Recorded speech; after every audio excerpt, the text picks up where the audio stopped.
Kicked out for refusing to join the family business, I found myself living in my car, crafting software for small enterprises, and turning it into my own venture. What do you want to do? The sound of my father's voice reverberated through our pristine suburban kitchen, shaking the designer light fixtures. His face had turned a frightening shade of purple, already flushed from his third whiskey of the evening. I repeated my intentions, trying to maintain a steady tone. I want to launch a software company. I've created a prototype already. This platform is beneficial to small businesses. He slammed his glass down, the sound echoing in the tense air. Absolutely not. We didn't pay for your Yale degree so you could waste your life on some fantasy. You're joining the family business. End of discussion. I turned to my mother, seeking some form of encouragement, but she remained motionless at the marble island, keeping her usual cautious distance from confrontation. The diamond bracelet I had gifted her for Christmas sparkled on her wrist, a reminder of the freelance coding jobs I had taken on to afford it. "Mom," I pleaded, "you've seen how many small businesses are struggling with digital transformation. My platform could really help." She sighed, glancing at her perfectly manicured nails. "Ethan," she said softly, "your father is right. This tech obsession of yours isn't practical. Sterling Industries needs you. The company has been in the family for 3 generations. In truth, they meant that our family's industrial supply company, Sterling Industries, was floundering. They needed my programming skills to modernize their outdated systems so they could compete in a rapidly digitizing market. But my aspirations soared higher. I'm not asking for money. I have savings, I just need some time." My father scoffed. "Time? You want time to play with computers while real businesses are at stake? Meanwhile, your sister is already making partner at her law firm?" "Yes, Claire, my ideal older sister, the standard against which all my shortcomings were measured. She was a Harvard Law graduate, the youngest partner in her firm's history, and married to a doctor." I insisted, "This isn't playing. I've already got interest from potential clients.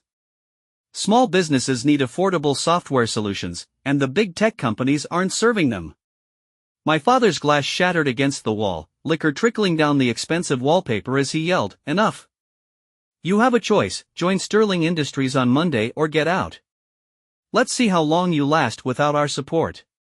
Despite flinching at the sound, my mother remained silent, her gaze averted. I looked at both of them, my mother avoiding my eyes, my father trembling with rage. The choice I made would change everything. Remarkably composed, I stood up and declared, "I choose out. I'm leaving. Good luck modernizing Sterling Industries without me, you ungrateful." As I headed upstairs, my father approached me. This was a moment I had anticipated. Essentials like my laptop, a portable hard drive, and 2 changes of clothes were already packed in my backpack.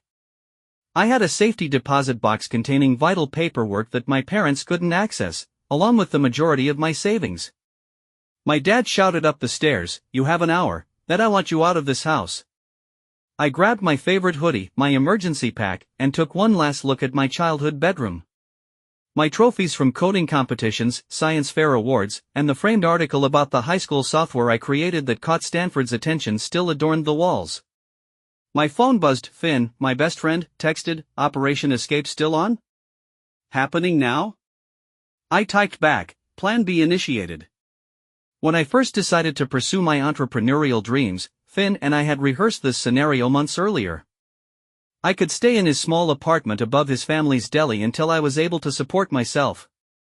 Just as I was about to leave, my mother spoke up, "Ethan, please be reasonable. Your father only wants what's best." "No," I interrupted.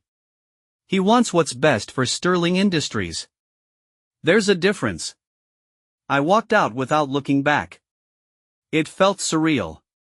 The first night in my car, I parked on a quiet street 2 blocks from my parents' house, far enough away that they wouldn't notice me, but close enough to stay connected to their fast Wi-Fi network, which I had set up and secured myself. The familiar rhythm of my keyboard drowned out the voice in my head warning me that I was making a huge mistake. I continued to code on my laptop, which glowed in the darkness. When Finn brought me food, he remarked, "You sure about this?" My mom's incredible pad thai is still available. I shook my head and showed him my workspace, which consisted of a laptop, a Power Alive. I finally looked her in the eye and said, "Then help fix it." That's exactly what I'm doing, just not the way they want. In frustration, she placed a large envelope on my table before leaving. Inside was $5,000 in cash, accompanied by the words, "Don't be an idiot.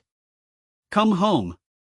With that money, I upgraded my coding tools and bought a better laptop. In the second month, a breakthrough occurred. A local bookstore, a family-run hardware store, and a budding food truck company approached me about beta testing Smart Start. They were all grappling with the same issues my platform aimed to solve. The bookstore owner exclaimed, "This is exactly what we need." After I demonstrated the inventory management system, she added, "QuickBooks is too complicated, and custom solutions are too expensive. How much would this cost?" I quoted her a price that made her smile, intentionally lower than the market rate to encourage word-of-mouth referrals. By the third month, I had clients who were paying small amounts, but consistent revenue that was enough to rent a modest studio apartment. I didn't include it in the lease, though, to keep my parents from finding out. Then came the call that changed everything. An authoritative voice on the other end said, "Is this Ethan Sterling?" "Yes," I replied, my heart racing. "This is Owen Grant from Zenith Ventures. We've been hearing interesting things about your Smart Start platform." My heart stopped. Owen Grant was one of the nation's leading early-stage investors. One of their portfolio companies had mentioned my solution, saying, "It's exactly what the small business market needs. Would you be interested in discussing potential investment?" I tightened my grip on the phone, recalling all the nights I had spent coding in my car, the meals I skipped to save for server time, and the uncertainties I had pushed aside to pursue this dream. "Yes," I said, "I would definitely be interested." At that moment, I had no idea that this conversation would set off a chain of events that would not only validate my vision but also confront my family's financial struggles in a way neither of us could have anticipated. My father would have approved of the Zenith Ventures office, located on the top floor of a sleek downtown tower. I tried not to look like someone who had been living in his car just 2 months prior. I rearranged my one decent suit and bought used items for the investor meetings. Owen Grant exuded the easy confidence of someone who had made his fortune during the first tech boom, and he was younger than I had expected, possibly in his early 40s. "Walk me through it again," he urged, pointing to the large screen in the conference room displaying my Smart Start demonstration. I launched the user interface, which had become as familiar to me as my own face. Small businesses are drowning in digital complexity. They need e-commerce, inventory management, and customer relationship tools, but existing solutions are either too expensive, too complicated, or too limited. I demonstrated how a small business owner could set up their entire digital presence in less than an hour. "And this scales?" Owen asked. The architecture is cloud-based and modular. We can add features as businesses grow and integrate with other platforms, but the core remains simple. He nodded slowly. "And your current users?" 28 paying customers, all from word of mouth. 0 churn rate, and average user engagement is 4 hours daily. "That's impressive." He displayed a second screen showing my company's incorporation documents, Innovative Solutions LLC, registered 6 months ago. "Yes, all self-funded so far." He looked closely at me. "You're Charles Sterling's son." My heart skipped a beat. "You know my father?" He appeared contemplative. "Sterling Enterprises was one of my first investments back in the day, before your father bought out the minority shareholders. They're having trouble adapting to digital markets, I hear." I maintained a neutral expression. "I wouldn't know." "I'm not involved with Sterling Enterprises." He tapped his iPad, and a new document appeared on the screen. "Interesting. We'd like to offer you seed funding, $2 million for a 20% stake." I struggled to hide my trembling hands.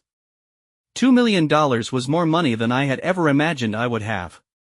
Owen continued, "There's one condition, we want you to expand your focus." Small businesses are good, but mid-sized enterprises need these solutions too, companies like, say, Sterling Enterprises. There it was, the trap I had dreaded and anticipated. "You want me to target my family's business?" He smiled slightly. "I want you to target a market segment that desperately needs modernization. The fact that your father's company might benefit is incidental." I reflected on the countless evenings I had parked outside my parents' house, using their Wi-Fi to build something they had rejected. Scowling, I thought we were staying focused on small businesses. "We are," I replied, "but there's a whole segment of mid-sized companies being crushed between small business agility and big corporation resources. They need what we've built." I neglected to mention that every feature in Enterprise Solutions was specifically designed to address the issues facing Sterling Enterprises. I had spent months examining their shortcomings and developing fixes for problems they were unaware they had. For weeks, the team worked tirelessly. We introduced Enterprise Solutions under a different name through a subsidiary that was difficult to link back to me. Our marketing campaign targeted well-established enterprises struggling to embrace digital change. After our launch, it took very little time, just days, before the new Chief Technology Officer of Sterling Enterprises, hired in a panic after their latest system failure, reached out to us. I watched over a secure video link as my father and his board were presented with Enterprise Solutions by our sales team, specifically chosen to be unrelated to me. I witnessed his realization that this was precisely what they needed. I saw him struggle to acknowledge it, while board members enthusiastically inquired about costs and implementation. Our sales lead clarified, the investment would be significant, but the potential return. My father interrupted, "We'll need to see other options." An older board member, Jonathan, leaned forward. "We've seen 12 presentations in 2 months. This is the only solution that actually addresses our specific needs, and their track record is impressive with similar companies." Another board member chimed in, mentioning how my cousin's manufacturing business had switched to our system last quarter and saw immediate improvements. I could see the expression on my father's face as he realized he was losing the battle. Change was what the board desired, their clients insisted on it.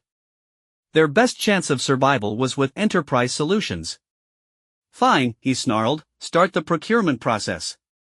With an odd sense of emptiness, I shut down the video feed. I had succeeded in producing exactly what Sterling Enterprises required, confirming that my vision was correct. So why didn't it feel like a win? When Claire contacted me 3 days later, her response was grim. "Dad's drinking," she said without preamble. "Really drinking?" "Mom's talking about separation." Not because of Enterprise Solutions, but because he was aware of his failure. My gut twisted. He had to plead with outsiders for help because the business was collapsing. Claire hesitated. "He keeps saying he should have listened to you." I reflected on all the decisions that had brought us to this point as I gazed out my office window at the city skyline. My pride, my father's stubbornness, and the walls of silence we had built between us. What if, I thought, there was a way to save both the company and his pride? "I have an idea, but I'll need your help." The board meeting for Sterling Enterprises was set for 9 a.m. Thursday. I waited in my car outside their headquarters, the same spot where I had parked to access their Wi-Fi. The last to arrive was my father, who looked older than I remembered. His usually pristine suit was slightly rumpled, and his stride lacked the confidence I had admired growing up. I tapped my phone and asked, "Everything ready?" "All set," the woman replied. "The board members are prepped. Owen Grant just arrived, and Mom's in position, though she's still not sure about this." I adjusted my tie. It wasn't the brand my father would have chosen, but it was designer. Today had to be the day.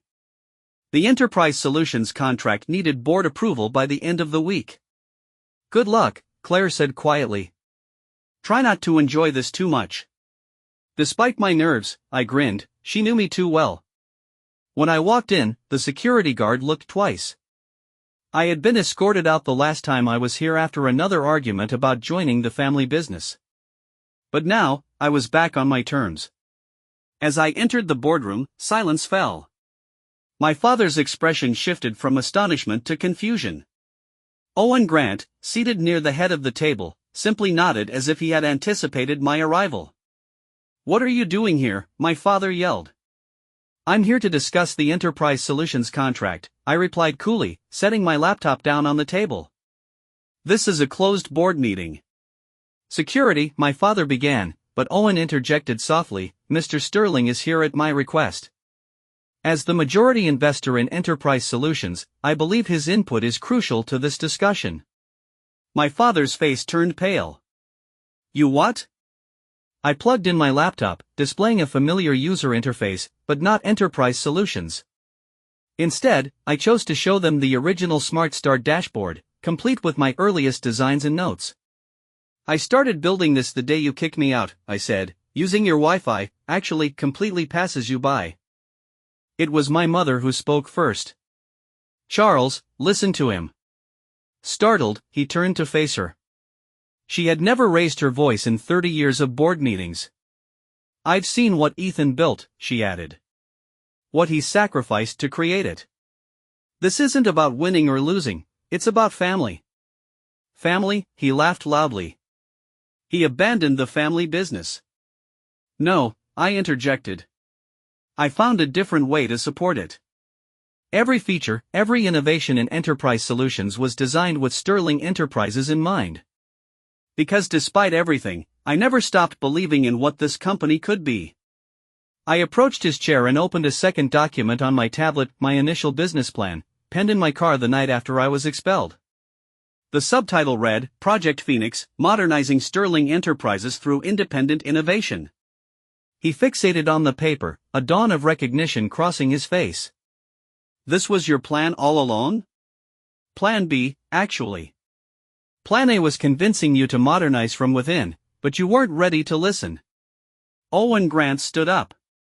The board needs to vote on this merger proposal by the end of the day.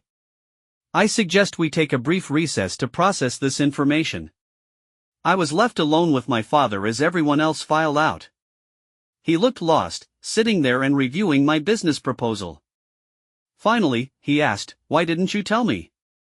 Would you have listened? Really listened? Not just heard what you wanted to hear? He remained silent for a moment. You built all this using our Wi-Fi? I couldn't contain my laughter. That's what you're focusing on? No, he said, stroking his graying hair. I'm trying to understand how my son went from living in his car to offering to buy my company in less than 2 years. The same way you built this company, by seeing opportunities everyone else missed, by working harder than anyone thought possible, by believing in something bigger than myself. Slowly, he nodded. Your grandfather would have loved this. You know, he always said the best business lessons come from proving the skeptics wrong. I learned that from you, actually. All those stories about how you built Sterling Enterprises, how you proved everyone wrong who said it would fail. I just did it my way instead of yours.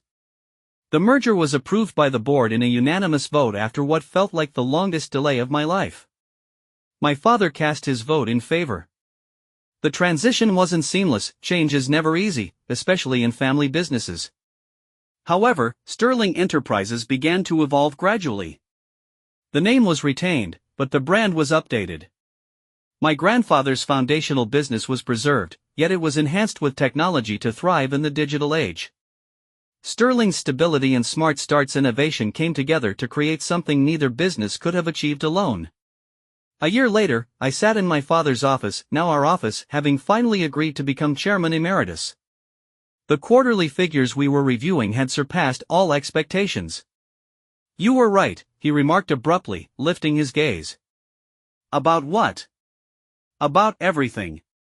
He looked directly into my eyes. The technology, the market changes, the need to adapt. He pointed to the table displaying our most recent findings. I was too proud to see it, too afraid of losing control. And now, I'm proud of what you built, what we're building together. My phone buzzed. Finn sent a message about a potential new acquisition target, another family firm in trouble that needed exactly what we produced. I pulled up the plan and added, speaking of building, what do you think about expanding our enterprise division? He grinned, a genuine smile I remembered from my childhood before anxiety and tension had hardened him. Tell me more. Later that evening, I passed our former residence. There was still a strong Wi-Fi signal, they were unaware that I had changed their system last month. I reflected on that first night in my car, coding under the glow of my laptop, driven by resentment, willpower, and the need to prove everyone wrong. I had discovered, however, that success wasn't about proving others wrong, it was about establishing your own credibility and creating something so undeniable that even the most ardent skeptics had to acknowledge its worth. My mother reminded me to join the family for dinner as my phone chimed again. These were now routine occurrences, but the conversations had shifted from judgment to genuine interest, from criticism to collaboration. I replied, coming, and couldn't help but add, I sent this over the Wi-Fi. She responded quickly, very funny. Your father says, bring the new acquisition proposal. And yes, he's actually smiling about it. Thinking of how far we had come from rejection to reunion made me smile as well.